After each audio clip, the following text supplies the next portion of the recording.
전국에서 이 설교를 듣고 계시는 성도님들, 이 설교에 귀를 기울여 주시고, 성경에 기록된 모든 말씀은 당신이 아니라 나, 이렇게 생각해야 돼.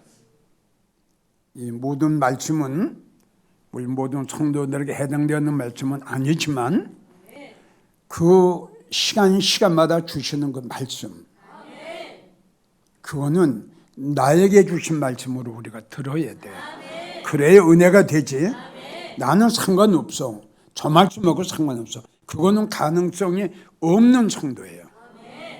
우리가 쉽게 말하면 교만한 자. 에스겔 9장 6절에 나오는 늙은이. 이거 은혜 못 받아요. 제일 첫째, 정신 차려야 할 성도들. 첫째, 마태복음 7장에 나오는 입으로 쥐어줘야 하는 성도들. 이건 쭉정이 같은 성도예요. 입으로 쥐어줘야 하는 성도는 야고보 2장에 나오는 행함이 없어요. 행함이 없다는 것은 과일 나무에 열매가 없어요. 열매가 없는 나무 뭐해요? 그래서 우리 예수님께서 열매 없는 무화과 나무를 3년을 기다렸어요. 결론은 3년을 기다렸지만 열매가 맺히지 않았어요. 이건 뭐냐? 바로 성도의 변화입니다. 아멘. 그토록 오래도록 믿음 생활을 했지만 전혀 행함이 없어요. 주님이 어떻게 오셨어요? 기다리실 만큼 기다려. 이게 중요한 거예요. 기다리실 만큼 기다려요. 그래도 안 되면 찍어라. 행함이 없는 성도, 예배에 열매가 없는 성도, 기도에 열매가 없는 성도, 믿음에 없는 성도 정신 차려야 돼요. 찍힙니다. 무서운 말씀이에요. 두 번째, 이사야 1장 12절을 보면 교회 문만 밟고 다니는, 앞에 말한 거는 쭉정이 같은 성도고 요거는 가짜 성도고, 교회만 왔다 갔다 하죠. 성경 문만 밟고 다니죠. 형식적인, 예수님 믿고 내가 천국 가야 돼, 예수님 믿고 내가 구원받아야 돼, 이거는 0.1%도 없이 신문에 나온 그대로 뭐예요? 가정의 행복을 위해서, 마음의 평안을 위해서. 구원이라고 믿음이라는 거 요만큼도 없고 오직 가정의 행복. 이것 때문에 교회 문만 밟고 다니는 성도, 형식적, 외식적, 가식적, 믿음은 전혀 없는 것, 이건 가짜 성도. 세 번째, 마태복음 26장에 기록된 가룟 유다가 예수님보다 돈을 더 사랑하고 좋아하는 신자, 종교인이죠. 성도가 아니고 종교인이에요. 사도행전 5장 1절에서 5절까지 보면 아주 인색했던 부부가 나와요. 아마 여기 부부도 아마 상당히 돈을 좋아했던 것 같아요. 자기 남편이 죽는 거 봤죠? 그러면 겁이 나서라도 자백을 해야 될 거 아니에요? 어? 자기 남편이 그냥 죽었으니까, 야, 이렇게 거짓말을 했다면 큰일 나겠구나. 그리고 자백을 해야 될 텐데 돈이 얼마나 좋고 얼마나 좋았으면 이것까지 거짓말을 하네. 그 이야기를 합니다. 거기서 너 성령을 사귀었어, 너 땅값 얼마를 너 감췄잖아, 이게 기회를 준 거야 이거예요. 전에도 이야기를 했지만 이 성경을 보게 되면 하나님께서 바로 이렇게 안 오세요. 그러니까 돌이키고 회개할 수 있는 기회를 주십니다. 아주 이건 100%예요. 그런데 그 하나님의 경고의 말씀, 책망의 훈계의 말씀 무시하면 어느 시점에 가서는 주님의 호차를 들어요. 그래서 이 아나니와 사피라는 불행하게 됐어요. 여섯 번째, 갈라디아 6장 3절, 잘 믿지도 못하면서도 잘 믿는 것으로 스스로 착각하고 있는 사람 많습니다. 한국교회에. 누차 여러분들에게 이야기를 했죠. 우리는 항상 자기를 볼 줄 알아야 돼요. 맞죠? 아, 나는 이래. 나는 왜 이렇게 변하지 않지? 나는 왜 이렇게 안 바꿔지지? 내 믿음이 왜 이렇게 자라지 않지? 항상 그게 바울의 특징이거든요. 항상 자기를 바라보고 그거 버려야 될 걸 그걸 가지고 막 바울은 얼마나 괴로워했는지 몰라요. 이 모습을 우리 주님이 보신다고 그랬죠.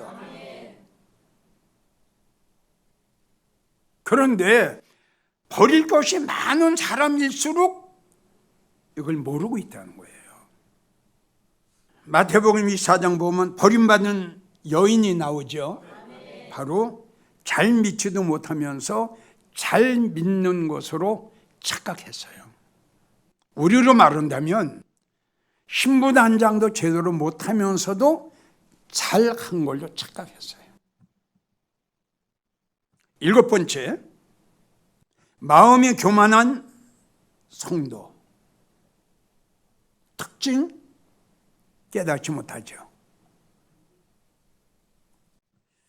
그래서 교만한 자의 특징은 잠언 1장 25절 책망을 멸시해요.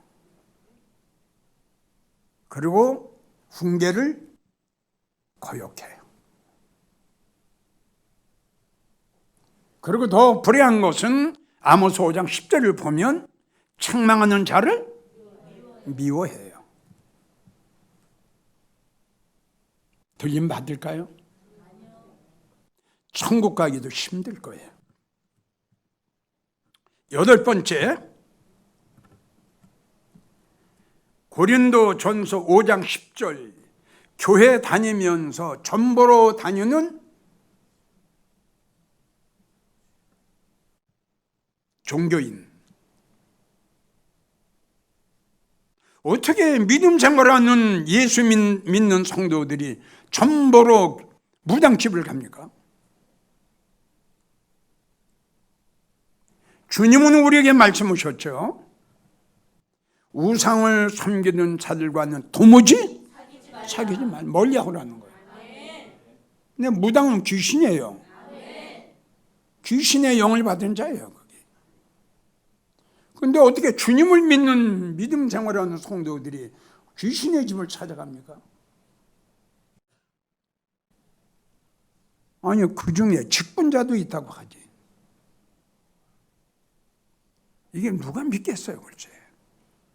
이게 사실인데 어떻게 해요, 이걸. 천국 못 갑니다. 갈라디아 5장 20절 교회 안에서 분쟁 일으키는 성도. 이거는 주님이 용납을 안 하실 거예요. 교회 안에서 당을 짓는 거예요. 그리고 분쟁을 일으켜요. 이런 분쟁이 일어나는 교회는 전혀 성령의 역사가 일어나지 않습니다. 아멘? 서로 비판하고 판단하고 불만하고 불평하고 원망하고 서로 인격 무시하고 하는데 그러한 교회의 성령님이 그러한 교회에 우리 하나님이 계시고 역사하시겠어요? 정신 차려야 돼요. 요한계시록 3장 14절 라우디게아 성도 차지도 않고 덥지도 않고 미지근하게 믿음 생활하는 성도 정신 차려야 돼요. 주님은 우리에게 말씀하셨어요. 나는 차든지 더욱든지 하기를 원한다. 미지근하면 난 토하여 내쳐버릴 거야.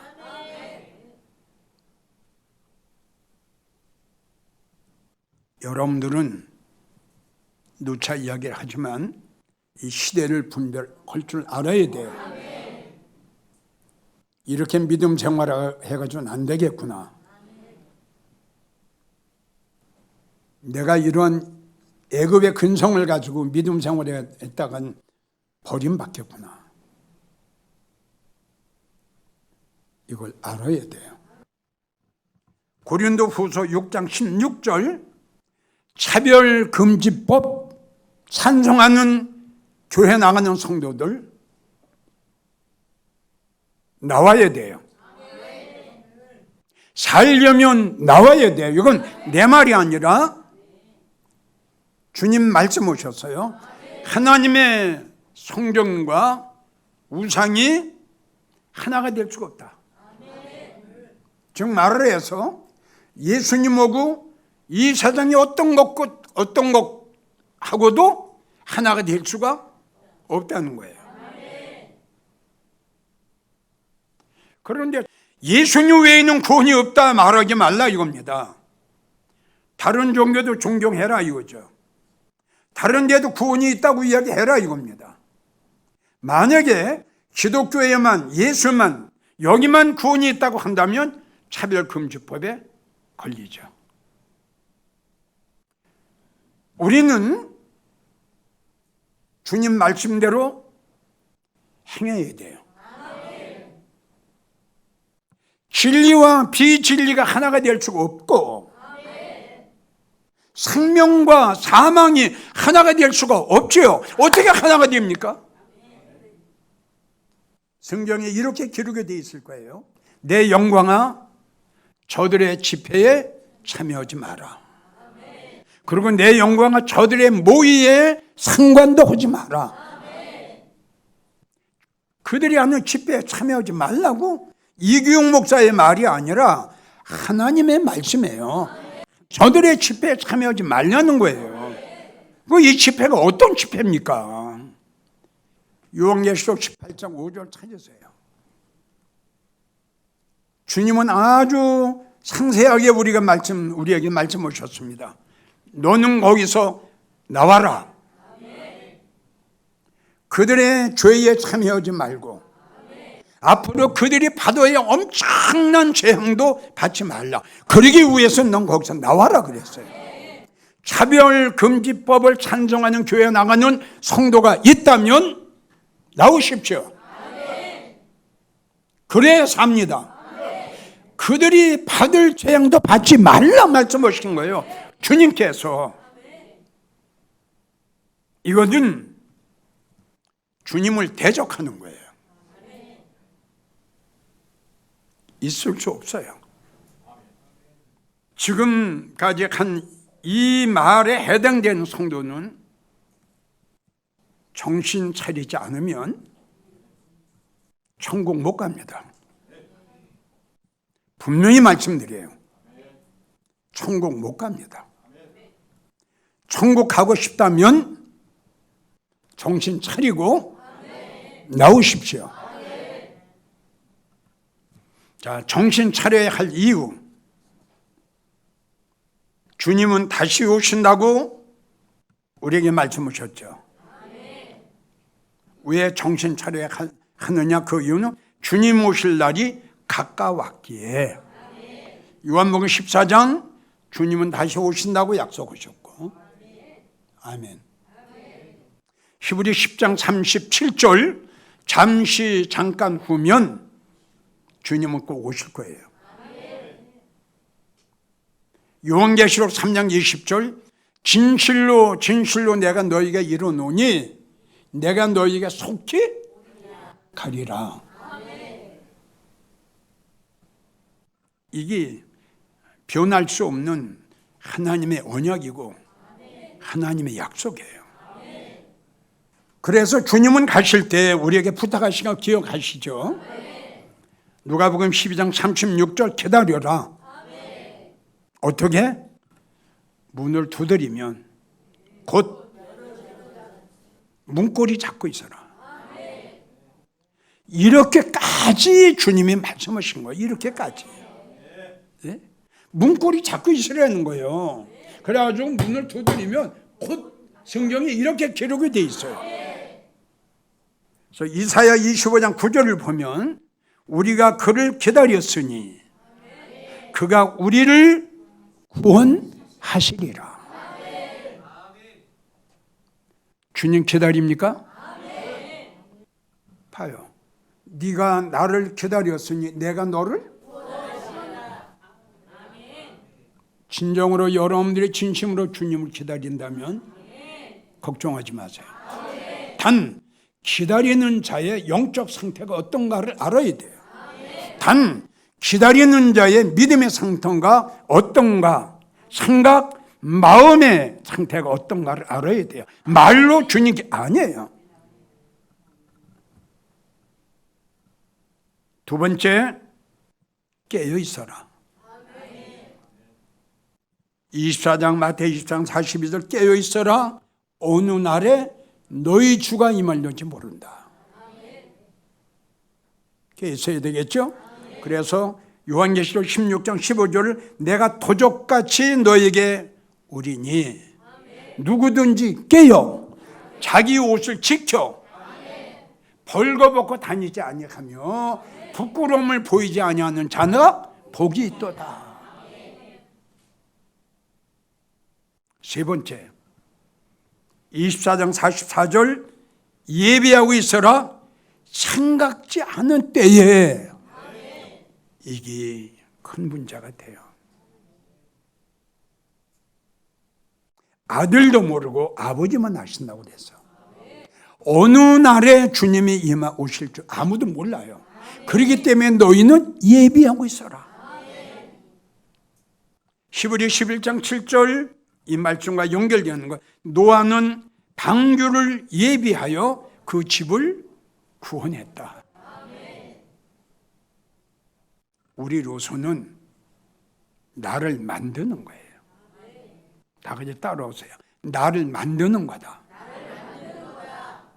자, 두 번째 우리가 왜 정신 차려야 하는가? 하나님 집에서 심판할 때가 가까웠어요. 베드로전서 4장 17절을 보면 하나님은 나는 내 집에서 심판을 시작한다. 여기서 심판하신다는 거예요. 여기서. 이건 몰라요. 성도들 진짜 몰라요. 나는 내 집에서 심판을 시작할지니 했죠. 이게 성도 심판이에요. 그래서 구약에도 에스겔 9장 6절을 보면 내 성소에서부터 시작을 하는데 늙은이부터 죽여라 이렇게 나와요. 늙은이가 뭐죠? 교만한 자예요. 이 교만한 자는 멸망의 선봉이라고 그랬어요. 은혜 뭐 누차 말을 하지만 이 교만한 자는 그렇게 하나님이 미워하시고 대적하시고 물리치시고 용납지 않으시고 얼마나 예수님이 교만한 자를 싫어하셨으면 미워하신다고까지 다 해요. 이 은혜 못 받아요. 그래서 에스겔 9장 6절은 내 성소에부터 시작하는데 이마에 표가 있는 자에게는 건드리지 마라. 그 전에 했죠. 이게 입 맞는 거거든요. 그리고 그 외에 늙은 자, 젊은 자, 부녀자, 어린아이까지 다 죽여라. 이건 상당히 영적인 의미가 깊죠. 이것이 성도 심판이라는 거 우리는 꼭 알아야 돼요. 아멘. 그러니까 마태복음 24장 한 여인은 데려감, 한 여인은 버려둠. 이게 교회 심판. 교회 안에 알곡과 쭉정이의 심판, 양과 염소의 심판, 교만한 자와 겸손한 자의 심판. 아멘. 이게 교회 심판이에요. 그러니까 마태복음 25장 10절을 보면 신랑이로다 하며 어떤 성도만? 주님 오시기 전에. 그러니까 그 예비가 뭐냐? 또 강조하지만 생각의 할례, 마음의 할례, 이게 예비입니다. 이게 할례 안 받고 어떻게 신부단정이 됩니까? 성도들에게 간곡한 부탁. 이제는 축복의 설교, 된다 하는 설교, 행복의 설교, 부자 되는 설교 그만 듣고 이 시대에 맞는 설교, 즉 재림에 대한 설교, 하나님 집에서 심판하는 설교, 예수님이 오시면 한 여인은 데려감을 당하는 성도들의 들림에 대한 말씀, 이 설교 들어야 됩니다. 기독교의 진리는 부활의 진리뿐만이 아니라 재림의 진리입니다. 재림의 종교고 현실보다 미래를 더 중요시 여기는 것이 우리가 믿는 기독교입니다. 성도들에게 묻습니다. 성도님들, 미래를 더 중요시 여기나요? 현재를 더 중요시 여기나요? 답변하세요. 다시요. 우리가 믿는 기독교, 현실 속에 가난하게 살아도 핍박을 당하면서 멸시를 당하면서 참고 견뎌야 되는 것이 왜냐? 미래가 있기 때문에. 주님은 우리에게 이렇게 말씀하셨죠. 내가 세상을 이겼다. 고난도, 고통도, 마귀의 시험도 다 이겼다. 그래서 난 지금 아버지 보좌 우편에 있다. 너희도 이 세상 끝날이 돼 하나님의 심판이 임할 때 내 옆에 있기를 원하면 너도 이겨라. 다 같이 너도 이겨라. 그러면 내 곁에 있게 될 거다. 누구를, 무엇을 이겨야 되나요? 나를 이겨야지. 변화되지 않는 내 모습, 애굽의 근성, 애굽의 성격, 애굽의 생각, 애굽의 생활. 주님은 우리에게 말씀하십니다. 에베소 교회가 옛사람 벗어버려라. 아멘. 옛 성격도, 옛날에 가졌던 성품도 버려라. 그래야 너는 온전한 성도가 될 수 있다. 주님 오실 날이 가까웠고 하나님 집에서 심판할 시간이 가까웠습니다. 언제, 어느 때, 어느 시에 어떤 일들이 일어날 줄 예측 불가능. 정신 차려야 돼요. 정신 차려서 주님을 기다리고 철두철미하게 준비하고 예비하고 주님 영접할 준비했다가 오늘 저녁이라도, 아니 한 달 후에라도 하나님 집에다 심판할 그때가 되면 주님이 여러분들 데려가시는 들림의 성도가 되기를 축복합니다.